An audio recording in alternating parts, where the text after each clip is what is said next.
5 minutes later will be gossiping about us. បុគ្គលដែលនិយាយដើមអ្នកតី5នាទីក្រោយទៀតប្រកាសជានឹងនិយាយដើមយើងជាម្ខាងដែរ Edu ជាវេទិកាសិក្សាភាសាអង់គ្លេសអនឡាញផ្ដល់នូវវគ្គសិក្សាអេឡិចត្រូនិក e-course ដោយវគ្គនីមួយៗ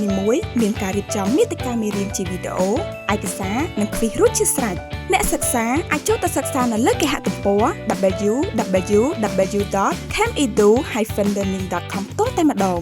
Camedu សិក្សាភាសាអង់គ្លេសគ្រប់ពេលវេលាគ្រប់ទីកន្លែងជម្រាបសួរសិស្សបងសិក្សាភាសាអង់គ្លេសទាំងគ្នាជាពិសេសបងដែលតែតាម page Camedu និងហទំព័រ camedu-learning.com ជួបគ្នាជាមួយនឹង speech interpretation ឬក៏ការប្រែពាក្យសម្ដីឬក៏ពាក្យពេចន៍ដែលនេះជាពាក្យទី40ជាងដែលបងអាចថ្មីអាចទៅមើលវីដេអូចាស់ឬក៏បងចាស់អាចបន្តវីដេអូរបស់យើងព្រោះវាជាចំណែកមួយក្នុងការជួយពង្រឹងភាសាអង់គ្លេសរបស់បងរបៀបបកប្រែការរៀនពាក្យថ្មីនិងការសិក្សាទៅលើ beyond ពីភាសាអង់គ្លេសគឺខ្ញុំតែងតែឲ្យពាក្យថា beyond English គឺមានន័យថាយើងរៀនបានលើសពីភាសាអង់គ្លេសទៅទៀតនោះគឺជាគំនិតអូខេជាអ្វីដែលថ្មីជាអ្វីដែលជួយយើងរៀនសូត្របន្ថែមដើម្បីអភិវឌ្ឍជីវិតដូចក្នុងវីដេអូនេះគឺមាន speaker ម្នាក់គឺគាត់និយាយក្នុងកម្មវិធី TED Talks គឺលោក Julian Treasure ប្រធានបទគាត់គឺ how to speak so that people want to listen និយាយបែបណាឲ្យគេចង់ស្ដាប់និយាយបែបណាឲ្យមនុស្សហ្នឹងចង់ស្ដាប់យើងក្នុងនេះគឺវាមានអត្ថប្រយោជន៍ច្រើនមែនទែនអញ្ចឹងខ្ញុំមិនប្រងពេលយូរទេខ្ញុំនឹងចាក់ជូនបងប្អូនហើយនឹងព្យាយាមបកប្រែសម្រួលជូនបងប្អូនខ្ញុំសូមបកវងកញ្ចក់បន្តិចមុននឹងចូលដោយសារឥឡូវខ្ញុំមានកម្ម promotion ជាកញ្ចប់សិក្សាមានចំនួន3កញ្ចប់សិក្សាសម្រាប់ពិធីបុណ្យអុំទូកអញ្ចឹងគឺបងប្អូនអាចមើលពុំមានលម្អិតបន្ថែមទៅគឺសិក្សាកញ្ចប់មួយណាក៏មាន promotion ដែរហើយមានការប្រជូនសៀវភៅទៅតាមកញ្ចប់នីមួយៗទៀតកញ្ចប់ពិសេសជាងគេគឺកញ្ចប់តម្លៃ$175សិក្សា11វគ្គសិក្សាបូកសំនឹងការប្រជូនសៀវភៅចំនួន4ក្បាលមើលពុំមានលម្អិតបន្ថែមតោះ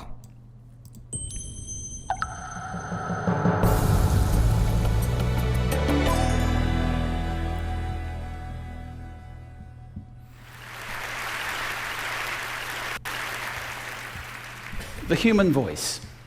សំឡេងរបស់មនុស្ស It's the instrument we all play. គឺជាឧបករណ៍ភ្លេងដែលយើងទាំងអស់គ្នានឹងលេងវារាល់ថ្ងៃ It's the most powerful sound in the world, probably. សំឡេងរបស់មនុស្សគឺជាសំឡេងមួយដ៏មានឥទ្ធិពលខ្លាំងបំផុតនៅក្នុងពិភពលោកហើយប្រហែលជាបែបហ្នឹងឬក៏យើងអាចប្រែថាវាជាសំឡេងមួយសំឡេងរបស់មនុស្សហ្នឹងប្រហែលជាថាសំឡេងមួយដ៏មានអំណាចឬក៏មានឥទ្ធិពលនៅក្នុងពិភពលោកនេះហើយ It's the only one that can start a war or say I love you. It's the only one that can start a war សំឡេងរបស់មនុស្សឬក៏ពាក្យពេចន៍នៃសំឡេងដែលយើងនិយាយទៅក្រៅនោះគឺជារបស់តែមួយទេដែលអាចធ្វើឲ្យមានការកើតសង្គ្រាមឬក៏យើងអាចនិយាយវាថាខ្ញុំស្រឡាញ់អ្នកបានអញ្ចឹងមានថាសំឡេងរបស់មនុស្សអាចនិយាយថាអាចនិយាយធ្វើឲ្យសង្គ្រាមផ្ទុះឡើងឬក៏អាចនិយាយធ្វើឲ្យនរណាម្នាក់ស្រឡាញ់យើងបាន And yet many people have the experience that when they speak and yet ប៉ុន្តែ can start a war or say I love you. And yet many people ប៉ុន្តែ yet មានតែប៉ុន្តែ many people មនុស្សជាច្រើនគឺគាត់មានបទពិសោធន៍ have the experience that when they speak people don't listen to them. គឺបទពិសោធន៍គឺនៅពេលណាដែលពួកគាត់ចាប់ផ្ដើមនិយាយអ្នកដទៃគេអត់ចង់ស្ដាប់យើងទេអូខេគឺកន្លែងនេះគាត់ចង់និយាយថាមនុស្សយើងម្នាក់ហ្នឹងអាចមានបទពិសោធន៍បែបហ្នឹងពេលខ្លះនិយាយទៅគេអត់ស្ដាប់អូខេមិនយកចិត្តទុកដាក់ការស្ដាប់យើងអញ្ចឹងណាអញ្ចឹងនៅពេលដែលគេនិយាយគឺមនុស្សអត់ស្ដាប់ទេឬក៏អ្នកដទៃអត់ស្ដាប់យើងទេ Why is that? ហេតុអីបានវាអញ្ចឹង How can we speak powerfully to make change? តើយើងធ្វើម៉េចនិយាយឲ្យមានឥទ្ធិពលហើយនិយាយឲ្យមានការផ្លាស់ប្ដូរនៅក្នុងពិភពលោកនេះ In the world. What I'd like to suggest there អ្វីដែលខ្ញុំចង់ណែនាំជូនអ្នកទាំងគ្នានោះគឺ There are a number of habits that we need to move away from. គឺមាន a number habits ពាក្យ a number of មានច្រើនណាអញ្ចឹងវាមានទម្លាប់ជាច្រើនដែលយើងត្រូវតែបដូរវាចោលដែលត្រូវតែបោះវាចោលណា a number of habits that we need to move away from មានន័យថាអាទម្លាប់ជាច្រើនទម្លាប់ដែលមិនល្អហ្នឹងគាត់ចង់និយាយអញ្ចឹងគឺយើងត្រូវតែដកខ្លួនចេញកុំប្រព្រឹត្តវាទៀតត្រូវតែបោះបង់វាចោល កុំប្រព្រឹត្តអាទម្លាប់មួយចំនួនធំហ្នឹង I've assembled for your pleasure here 7 deadly sins of speaking. I've assemble មានប្រមូលឬក៏ចងក្រងក៏បានដែរ assemble អាចតែតម្លើងឯងក៏ assemble ដែរណាគឺប្រមូលអូខេនៅអា habits ទម្លាប់អាមិនល្អហ្នឹងណាទម្លាប់ទាំងប្រមាណគាត់លើកឡើងហ្នឹងសម្រាប់ជាភាពរីករាយរបស់អ្នកនៅទីនេះ for 7 deadly sins of speaking ពាក្យ sins មានថាអំពើអាក្រក់ឬក៏បើយើងនិយាយពីសកម្មភាពគឺសកម្មភាពមិនល្អហ្នឹងណាគឺទម្លាប់ deadly តែពាក្យ deadly ទៀតមានថាអារឿងហ្នឹងកាន់អាក្រក់អូខេអាសកម្មភាពហ្នឹងកាន់អាក្រក់សកម្មភាពអី speaking ខាងក្រោយនេះគឺសកម្មភាពនៃការនិយាយទាំង7ដែលមិនល្អមានន័យចឹងអញ្ចឹងមានថាជាភាពរីករាយសម្រាប់អ្នកដែលខ្ញុំបានចងក្រងឬប្រមូលផ្ដុំនៅទម្លាប់ចំនួន7ទម្លាប់អាក្រក់ចំនួន7នៅក្នុងការនិយាយ I'm not pretending this is an exhaustive list. I'm not pretending ខ្ញុំមិនមែនចង់ pretend មែនថាមានបំណងឬក៏ចង់លេងសើចទេថាវាជា exhaustive list exhaustive មានថាដែល complete ណាដែលពេញលេញ list មានថាតារាងអញ្ចឹងខ្ញុំមិនមែនចង់លេងសើចឬក៏ចង់ pretend ថាហ្នឹងវាជាតារាងបញ្ជីសកម្មភាពដែលសពគ្រប់ពេញលេញហ្នឹងទេវាមានផ្សេងទៀតចង់និយាយអញ្ចឹងណាវាអាចនឹងកន្លែងនេះគឺយើងពិបាកនឹងយល់ក្នុងបរិបទនឹងតិចប៉ុន្តែយើងអាចយល់បានចេះទៅថាគាត់មិនមែនលេងសើចទេទាំងអស់នេះវាជា exhaustive list របស់គាត់ដែលគាត់លើកឡើងមកគឺ7ហ្នឹងវាគ្រប់ហើយ But these 7 I think are pretty large habits that we can all fall into. Yeah អញ្ចឹងប្រហែលជាដូចមិនអញ្ចឹងហីគឺគាត់ចង់និយាយថាគាត់មិនចង់ថានឹងវាគ្រប់គ្រាន់ទេវាជា complete list ទេជាអ្វីដែលគាត់ស្រង់មក7ហ្នឹងវាគ្រប់ទាំងអស់ទេប៉ុន្តែគាត់ថា7នេះខ្ញុំគិតថាវាច្រើនទម្លាប់ជាច្រើនហើយដែលយើងអាចឬក៏អ្នកទាំងអស់គ្នានឹងអាចនឹងមានទម្លាប់ទាំង7ហ្នឹងដែរអញ្ចឹងកន្លែងនេះខ្ញុំ clarify ចេះបន្តិចថាគាត់ចង់និយាយពីដើមមិញនេះមានថា7ទម្លាប់ដែលគាត់លើកឡើងនេះវាមិនថាវាមិនគ្រប់គ្រាន់ទាំងអស់ទេទម្លាប់នៃការនិយាយអាក្រក់ហ្នឹងវាមានច្រើនទៀតណាប៉ុន្តែគាត់គិតថា7ហ្នឹងវាគ្រប់ហើយដែលយើងទាំងអស់គ្នានឹងតែងតែប្រព្រឹត្តទម្លាប់7មិនល្អហ្នឹង First ទី1 gossip និយាយដើមគេ speaking ill of somebody who's not present ការនិយាយអាក្រក់ពីនរណាម្នាក់ដែលអ្នកនោះមិនមានវត្តមាននៅទីនេះពាក្យថា speaking ill មិននិយាយអាក្រក់ឬក៏យើងនិយាយម្យ៉ាងទៀតថានិយាយអាក្រក់ពីក្រោយខ្នងអ្នកតីកន្លែងនេះព្រោះការនិយាយដើមនរណាម្នាក់ឬក៏ការនិយាយអាក្រក់ពីនរណាម្នាក់ដោយគេអត់មានវត្តមាននៅទីនេះខ្មែរយើងហៅនិយាយដើមគេនឹងឯងណាអញ្ចឹងការនិយាយអាក្រក់ពីអ្នកតីពីក្រោយខ្នងក៏បានដែរណាឬក៏យើងអាចប្រែអញ្ចឹងក៏បានដែរណាការនិយាយអាក្រក់ពីអ្នកតីពីក្រោយខ្នង Not a nice habit and we know perfectly well the វាមិនមែនជាទម្លាប់ល្អទេហើយយើងទាំងអស់គ្នាក៏ដឹងច្បាស់ផងដែរថា 5 minutes later will be gossiping about us មនុស្សដែលនិយាយដើមគេ5នាទីក្រោយនឹងត្រូវ the person gossiping នៃថាមនុស្សដែលកំពុងតែនិយាយដើមគេហ្នឹងណា5 minutes later 5នាទីក្រោយ will be gossiping about us នឹងនិយាយដើមយើងជាមិនខានដែរមានន័យថាមនុស្សដែលយករឿងនរណាម្នាក់មកនិយាយប្រាប់យើង5នាទីក្រោយណាមនុស្សនឹងយើងនឹងនិយាយអំពីយើងវិញជាមិនខានដែរអូខេមានន័យចឹងអញ្ចឹងម្ដងទៀតបុគ្គលដែលនិយាយដើមអ្នកតី5នាទីក្រោយទៀតប្រកាសជានឹងនិយាយដើមយើងជាមិនខានដែរ Second judging ទី2គឺការវាតម្លៃអ្នកតី We know people who are like this in conversation and it's យើងទាំងអស់គ្នាដឹងហើយថាមនុស្សភាគច្រើនគឺបែបហ្នឹងហើយនៅពេលដែលការសន្ទនាគឺតែងតែមានការវាតម្លៃគេ people who are like this in conversation and it's very hard to listen to somebody វាជាពិតជាពិបាកមែនទេក្នុងការទៅស្ដាប់នរណាម្នាក់ដោយយើងមានគំនិតវាតម្លៃគេគំនិតវាតម្លៃគេនឹងទុកមុន if you know that you're being judged and បើសិនជាអ្នកដឹងថាអ្នកត្រូវបានគេវាតម្លៃ found wanting ហើយត្រូវបានគេចាប់កំហុសនោះនៅក្នុងពេលជាមួយគ្នាគេ found wanting មែនណារកឃើញថាគេនឹងចាប់កំហុសយើងតាមចាប់កំហុសយើងណាមែនថាបើយើងថាយើងគិតថានៅពេលយើងទៅនិយាយហើយត្រូវបានគេវាតម្លៃហើយដឹងទៀតថាគេតែងតែចាប់កំហុសយើងនៅពេលយើងនិយាយ same time third negativity ទី3គឺអវិជ្ជមាន you can fall into this អ្នកទាំងអស់គ្នាអាចនឹងធ្លាក់ចូលក្នុងការនិយាយបែបអវិជ្ជមាន My mother in the last years of her life became ម្ដាយរបស់ខ្ញុំកាលពីប្រហែលឆ្នាំកន្លងទៅហ្នឹង các offer life ណាការគាត់ភ័យអាចថាគាត់មានជីវិតកន្លែងនេះព្រោះតែ offer life កន្លែងនេះបែរជាការនោះគាត់នៅមានបញ្ជាន់គាត់នៅមានអាយុជីវិតចឹងណា became very angry ថ្ងៃមួយនោះមិនដែលខ្ញុំខឹងខ្លាំងមែនទេ sorry មានភាពអវិជ្ជមានខ្លាំងមែនទេ and it's hard to listen. I remember ខ្ញុំស្ដាប់គាត់បញ្ចូលទេ one day I said to her, it's October the 1st today. ថ្ងៃមួយនោះខ្ញុំចាំថាខ្ញុំបាននិយាយទៅកាន់ម៉ាក់ខ្ញុំថាថ្ងៃនេះថ្ងៃទី1ខែតុលាម៉ាក់មានដូចយើងថាយើង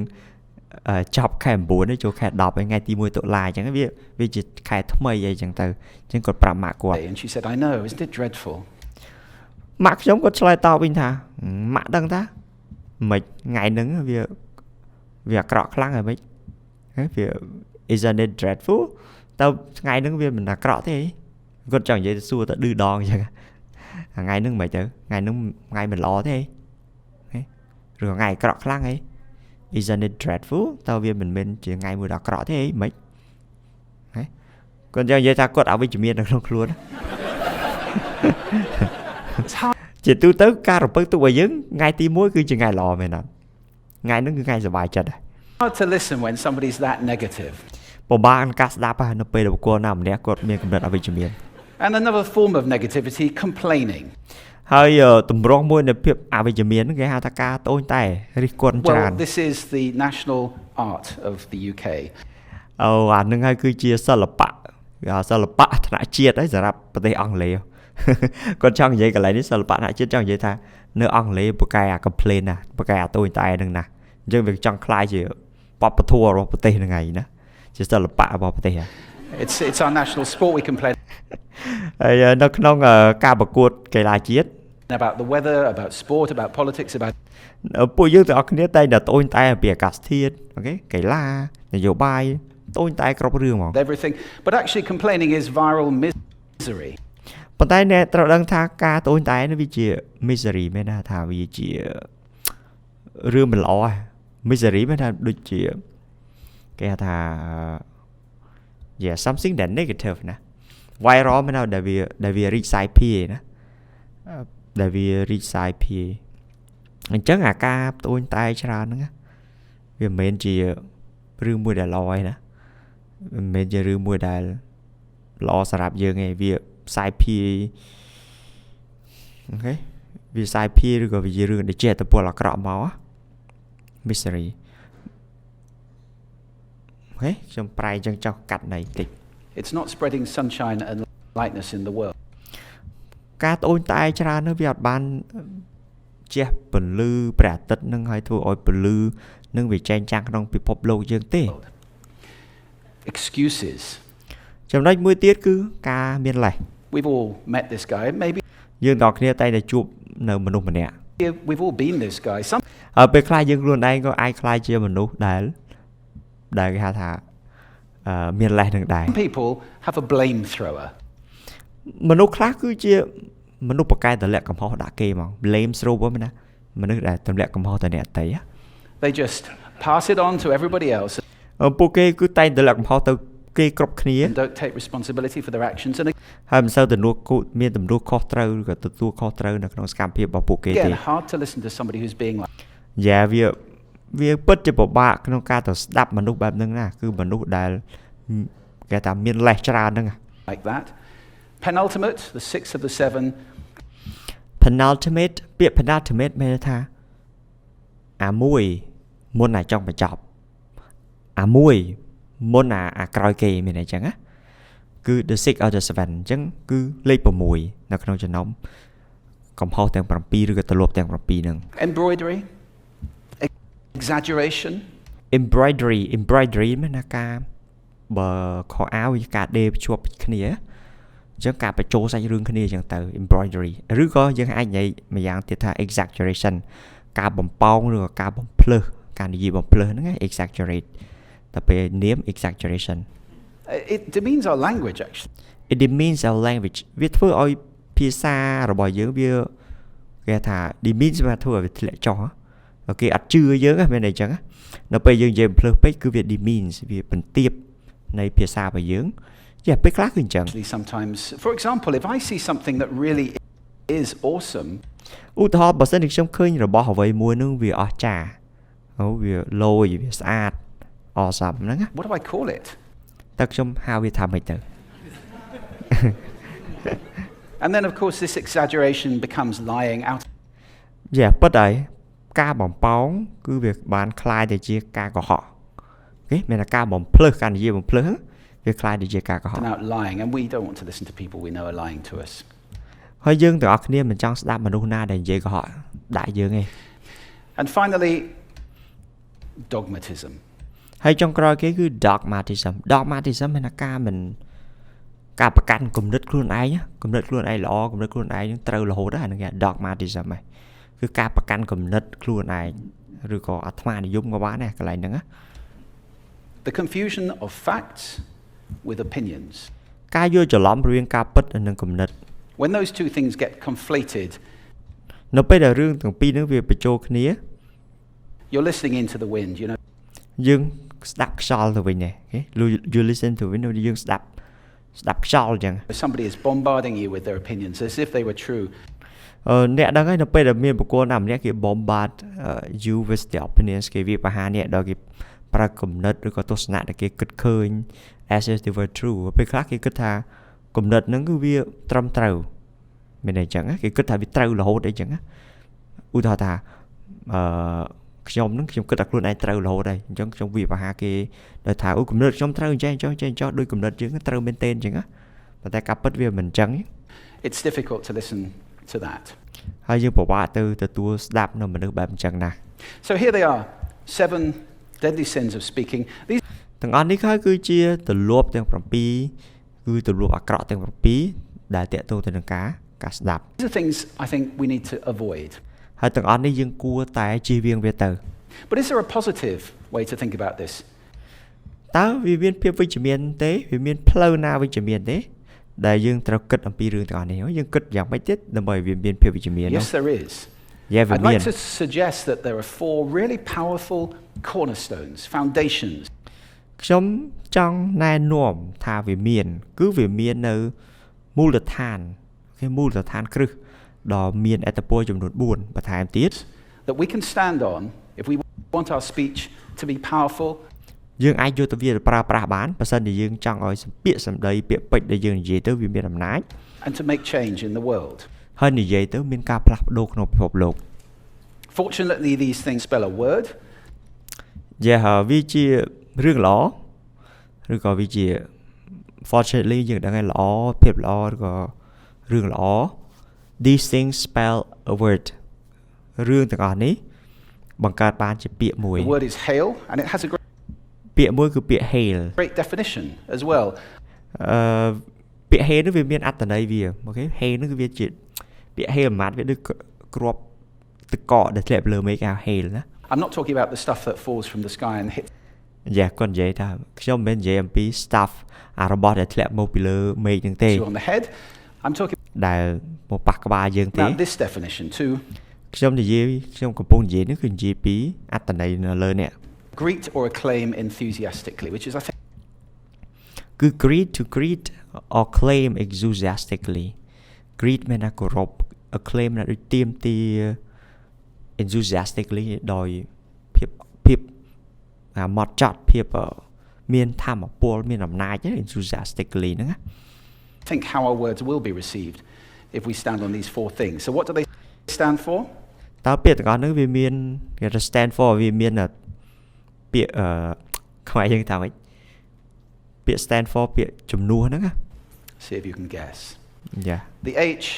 honesty, of course. Honesty គឺមានន័យថាម៉េចមាន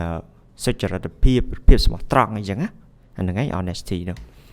Being true in what you say, being straight and clear. គឺនិយាយពិតអូខេ being true in what you say គឺនិយាយដោយការពិត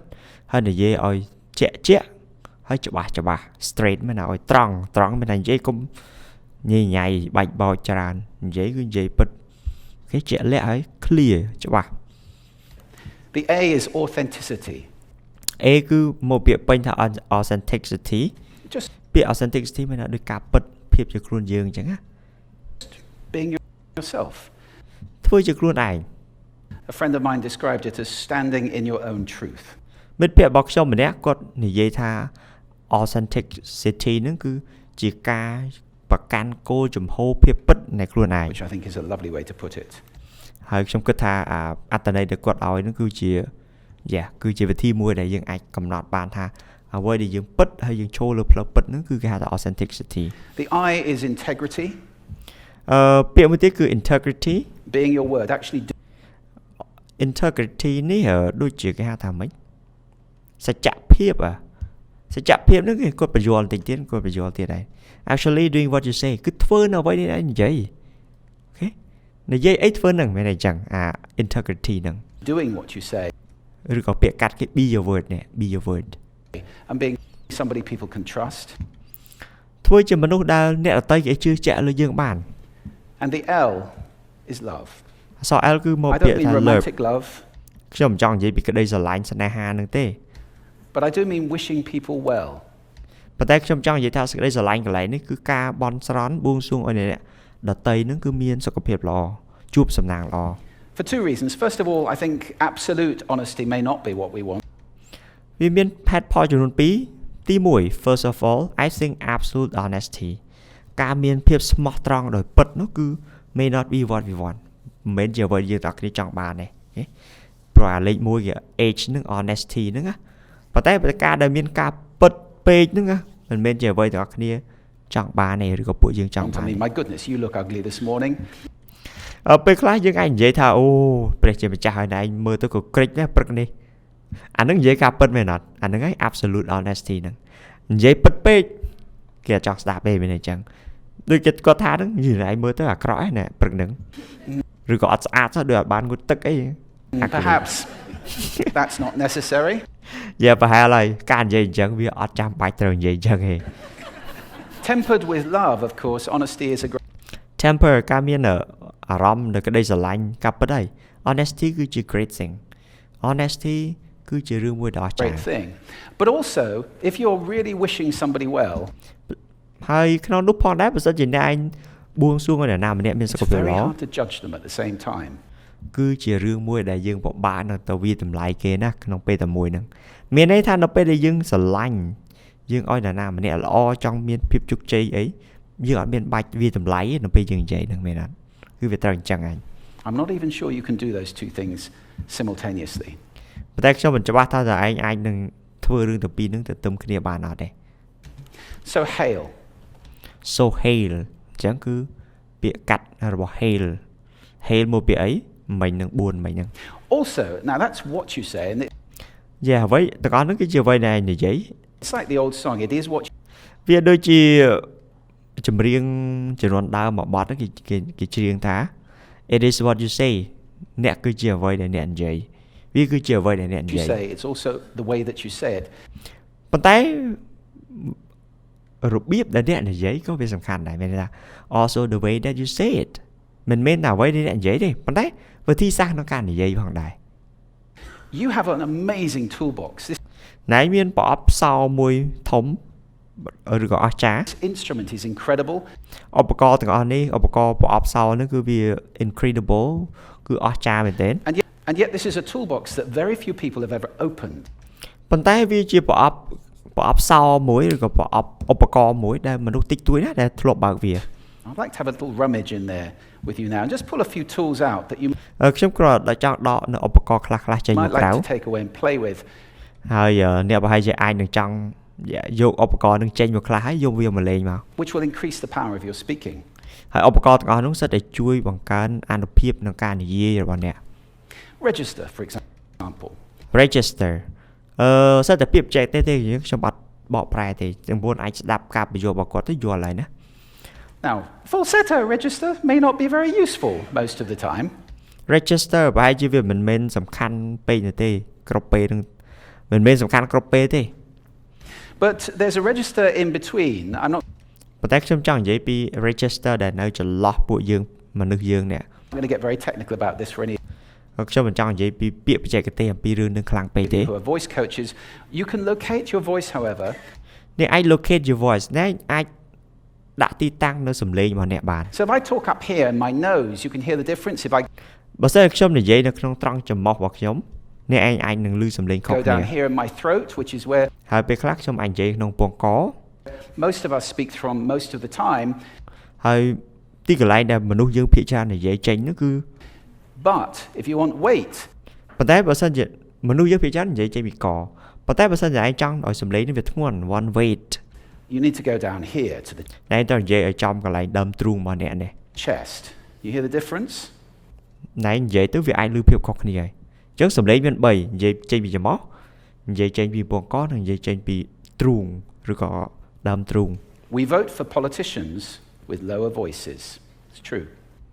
យើង vote បោះឆ្នោតឲ្យអ្នកនយោបាយ with lower voices ដោយសំឡេងមិនសូវខ្លាំងទេហេដោយសំឡេងទាប It's true វាជារឿងពិត Because we associate depth with power. ព្រោះថាយើង associate ទំនាក់ទំនងនៅជំរឿជាមួយនឹងអំណាចឬក៏ឥទ្ធិពល And with authority. ហើយពេលខ្លះគឺទៅនឹងអំណាចផងដែរ That's register. នឹងហើយគេហៅថា register នេះវាជាពាក្យពាក្យបច្ចេកទេសទេអញ្ចឹងខ្ញុំមិនចង់បកប្រែទេព្រោះពិបាកបងប្អូនយល់ដែរ register វាទាក់ទងសំឡេងយើងអាចនិយាយថាសំឡេងណាដល់ក្នុងហ្នឹងគឺគាត់លើកឡើងឲ្យសំឡេងបានចែកជា3សំឡេងនិយាយពីច្រមុះពងកនិងទ្រូងមានសំឡេងខុសគ្នាអូខេអាហ្នឹងគេហៅ register អញ្ចឹងនិយាយមានសំឡេងផងឧទាហរណ៍សំឡេងងងស្ដាប់អត់បានដែរហ្នឹងក៏បាក់ដែរ And we have timbre. មួយទៀតគឺ timbre It's the way your voice feels. វាជារបៀបដែលបង្ហាញថាសំឡេងរបស់យើងនិយាយទៅមានអារម្មណ៍បែបណា Again, the research shows that we prefer ការសិក្សាស្រាវជ្រាវបង្ហាញថា voices which are rich. គឺពួកយើងគឺចង់ស្ដាប់នៅសំឡេងណាដែល rich ដែលវាលឺអូខេដែលវាន័យមានន័យ smooth smooth warm និយាយទៅកក់ក្ដៅអញ្ចឹងទៅណា like hot chocolate. គឺដូចជាឆូកូឡាត់ក្ដៅអញ្ចឹង Well, if that's not you, ប៉ុន្តែបើសិនជាវាមិនមែនជាអ្នកទេ that's not the end of the world. ហើយក៏វាមិនមែនជាថ្ងៃបញ្ចប់នៃពិភពលោកដែរ Because you can train. Because you can train ពីព្រោះឯងអាចបណ្ដុះបណ្ដាលវឹកហាត់វាបាន Go get a voice coach. ទៅរកគ្រូបង្រៀនផ្នែកសំឡេងមួយទៅ And there are amazing things you can do with breathing. អ្វីដែលអាចធ្វើបានជាមួយនឹងការដកដង្ហើម With posture. posture មានថាការរក្សារាងកាយណាការឈរការឈររបៀបយើងឈររបៀបអីគេហៅ posture ណាពេលនិយាយ With exercises. ហើយការហាត់លួតដំវាច្រើនទៅ Improve the timbre of your ដើម្បីពង្រឹងអា timbre នៃសំឡេងរបស់យើង voice. Then prosody. I love prosody. prosody គាត់ថាគាត់ស្រឡាញ់ prosody គឺជា sing song ឬក៏ជាហៅ meta language ជាភាសាធំមួយចឹងទៅ This is the sing song, the meta language that we use in order to impart meaning. It's យើងប្រើប្រាស់វាដើម្បីបែងចែកអត្ថន័យណាអា prosody ហ្នឹងបែងចែកដើម្បីបែងចែកអត្ថន័យ root one for meaning. វាជាឫសគល់នៃអត្ថន័យនៅក្នុងការសន្ទនា In conversation, people who speak all on one note. នៅពេលដែលមនុស្សណាម្នាក់និយាយសំឡេងតែមួយសំឡេង note គឺសំឡេង are really quite hard to listen to គឺពិបាកក្នុងការស្ដាប់ if they don't have any prosody at all. បើមិនគាត់និយាយអត់មាន prosody នៅក្នុងនោះ That's where the word monotonic comes from, or monotonous. ហេតុអីបានវាអញ្ចឹងគឺដោយសារតែពាក្យ monotonous ហ្នឹងឯង monotone សំឡេងតែមួយ prosody ហ្នឹងមានថាការអត់លើកដាក់សំឡេងមានតែមួយអញ្ចឹងនិយាយទៅត្រង់រហូតអាហ្នឹង prosody. Monotone. Also, we have repetitive prosody now coming in. ហើយពេលខ្លះក៏យើងមាន prosody ដែល repetitive មានថាស្ទួតម្ដងហើយម្ដងទៀត where every sentence ends as if it were a question. ពេលខ្លះនិយាយទៅពាក្យហ្នឹងមកប្រយោគហ្នឹងនិយាយទៅដូចជាប្រយោគសំណួរអញ្ចឹង When it's actually not a question, it's a statement. នៅពេលដែលប្រយោគហ្នឹងមិនមែនជាប្រយោគសំណួរទេប៉ុន្តែជាប្រយោគធម្មតាអូខេ statement ជាប្រយោគបែបធម្មតាពេលខ្លះបើយើងនិយាយទៅពេលខ្លះអត់ចេះលើដាក់សំឡេងប្រយោគធម្មតាទៅជាសំណួរអាហ្នឹងក៏ពិបាកដែរ And if you repeat that one over and over, it's actually បើសិនតែនិយាយវាម្ដងហើយម្ដងទៀត restricting your ability to communicate. នៅពេលដែលនិយាយបែបហ្នឹងយូរទៅវាធ្វើឲ្យសមត្ថភាពក្នុងការទំនាក់ទំនងរបស់យើងគឺពិបាករីកចម្រើនណា restrict គឺវារឹតបន្តឹងវាមិនឲ្យយើងរីកចម្រើន Through prosody, which I think is a shame. ដែលខ្ញុំគិតថាវាជារឿងមួយដ៏គួរអាម៉ាស់បើសិនយើងនិយាយទៅ let's try prosody and break that habit. អញ្ចឹងគួរតែបោះបង់ចោលនៅទម្លាប់មួយគេហៅថា prosody នឹងឯងការនិយាយហ្នឹងកុំនិយាយតែមួយតង់ឬក៏មួយសំឡេងនិយាយឲ្យវាមានលើកដាក់មានអីចឹងទៅ Pace. I can get very, very excited by pace មានថាលបឿន saying something really, really quickly, or ខ្ញុំអាចនឹងមានភាពរំភើបក្នុងការនិយាយអ្វីមួយលឿន I can slow right down. ឬក៏ពេលខ្លះខ្ញុំនិយាយវាយឺត Emphasize. ក្នុងការបញ្ជាក់ And at the end of that, of course, is our old friend silence. at the end of that of course our old friend is silent គាត់ចង់សម្ហាញពីភាព There's ស្ nothing ងាត់ wrong របស់ with a គា bit ត់ of silence វាអត់មានអីចម្លែកជាមួយនឹងភាពស្ងាត់ហ្នឹងទេ in a talk, is there? We don't have to fill it with ums ពេលខ្លះយើងនិយាយមិនចាំបាច់ប្រើពាក្យ r នឹងច្រើនពេក and ទេ rs. Can be very powerful. ការនិយាយគឺអាចនឹងមានភាពអស្ចារ្យមែនទែននៅពេលដែលយើងស្ងាត់និយាយដោយភាពស្ងាត់ Of course, pitch often goes along with pace to indicate arousal. pitch គឺជាការបង្ហាញពីអ្វីដែលយើងអាចធ្វើ but you can do it with just pitch យើងដឹងហើយដូចជាកម្ពស់នៃសំ So ឡេង what you can do it just with pitch. Where did you leave my keys? Where did you leave my key ណែទុកសោរបស់ខ្ញុំនៅណា Where did you leave my keys? ណែទុកសោរបស់ខ្ញុំនៅណាឃើញទេសំឡេងពីរនឹងខុសគ្នាអាមួយស្មើអាមួយតឡើងសំឡេង It's a slightly different meaning in those two deliveries. ការនិយាយប្រយោគតែមួយប៉ុន្តែវាមានអត្ថន័យរៀងខុសគ្នាបន្តិច And finally, volume. ហើយចំណុចចុងក្រោយគឺ volume សំឡេងណា volume I can get really excited by using volume. Sorry about that if I startled anybody. Or I can have you really pay attention. Like ឬក៏ពេលខ្លះខ្ញុំអាចចង់ឲ្យឯងផ្ដោតអារម្មណ៍ដោយខ្ញុំនិយាយបែបស្ងាត់ getting very quiet. Some people broadcast the whole time. Try not to do that. That's called sodcasting. Imposing your sound on people around you carelessly and inconsiderately. ការប្រើសំឡេងទៅលើអ្នកដទៃដែលជុំវិញអ្នកដោយមិនយកចិត្តទុកដាក់ឬក៏ដោយមិនបានគិតពិចារណាមិនល្អទេ Of course, where this all comes into play most of all is when you've got something really important to do. It might be standing on a stage like this and giving ពេលខ្លះណែអាចនឹងចូលនៅលើឆាកបែបនេះ a talk to people. ហើយនិយាយទៅកាន់មនុស្សរាប់ពាន់នាក់អញ្ចឹ It ងទៅ might be proposing marriage, ហើយពេលខ្លះអាចនឹងការសុំគេរៀបការក៏យើងប្រើសំឡេងដែរ asking for a raise, ស្នើសុំទៅឡើងប្រាក់ខែ a wedding speech, whatever ការឡើងនិយាយនៅក្នុងថ្ងៃមង្គលការរបស់អ្នកក៏អាចនិយាយដែរ it is. If មិន it's ថា really នៅកន្លែងណា important, ទេ you owe បើសិនឯងសំខាន់មែនទេ it to yourself. ខ្ញុំឲ្យអ្នកឯងនៅប្រអប់សោមួយ toolbox មួយដែលគាត់លើកឡើងហ្នឹង To look at this toolbox ហើយទៅមើលប្រអប់សោរបស់អ្នកឯងឡើងវិញ and the engine that it's going to work on, and no ហើយមើលម៉ាស៊ីនដែលយើងយកទៅប្រើផងថាម៉ាស៊ីនហ្នឹងយ៉ាងម៉េចដែរ engine works well without being warmed up. វាអត់មានម៉ាស៊ីនណាដែលវាដំណើរការល្អដោយអត់មាន warm up មានណាដូចកម្ដៅសាច់ដុំវាទេគេ warm up មានណាដូចកម្ដៅសាច់ដុំហ្នឹងណា Warm up your voice. កម្ដៅសាច់ដុំសំឡេងរបស់អ្នកសិន Actually, let me show you how to do that. Would you all ការពិតទៅខ្ញុំចង់ឲ្យណៃធ្វើរឿងមួយហ្នឹង like to stand up for a moment? តើណៃចង់ឈរបន្តិចទេឈរមួយផ្លេតទៅ I'm going to show you the 6 vocal warm-up exercises ខ្ញុំចង់បង្ហាញនៅលំហាត់អូខេគេហៅថាកម្ដៅសាច់ដុំហ្នឹងផ្នែកសំឡេងចំនួន6ដែលខ្ញុំធ្វើវាស្ទើរតែរៀងរាល់ពេល that I do before every talk I ever do. គឺគាត់ធ្វើវានៅពេលដែលមុនគាត់ឡើងនិយាយគាត់តែងធ្វើអញ្ចឹងណាខ្ញុំmuốnឲ្យស្ដាប់តិចទៅ Anytime you're going to talk to anybody important, do these. First, arms up. លើកដៃឡើង Deep breath in and sigh out. ដល់ទៅខាងចូលឲ្យខ្លាំង One more time. ដល់ខាងចេញម្ដងទៀត Very good. Now we're going to warm up our lips and we're going to go bop, bop, bop, bop, bop, bop, bop, bop. Very good. And now, just like when you were a kid. Now your lips should be coming alive. We're going to do the tongue next with exaggerated la, la, la, la, la, la, la, la, la. Beautiful. You're getting really good at this. And then roll an R. That's like champagne for the tongue. Finally, and if I can only do one,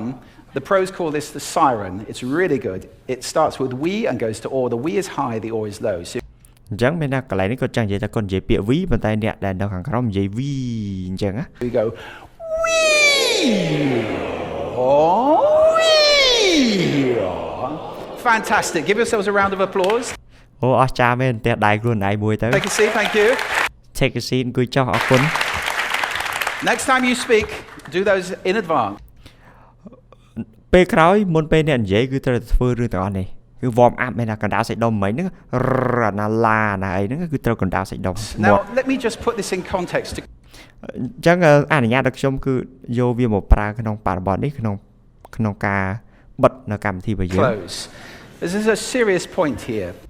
យកវាមានជារឿងមួយក្តៅដែរនៅក្នុងចំណុចនេះ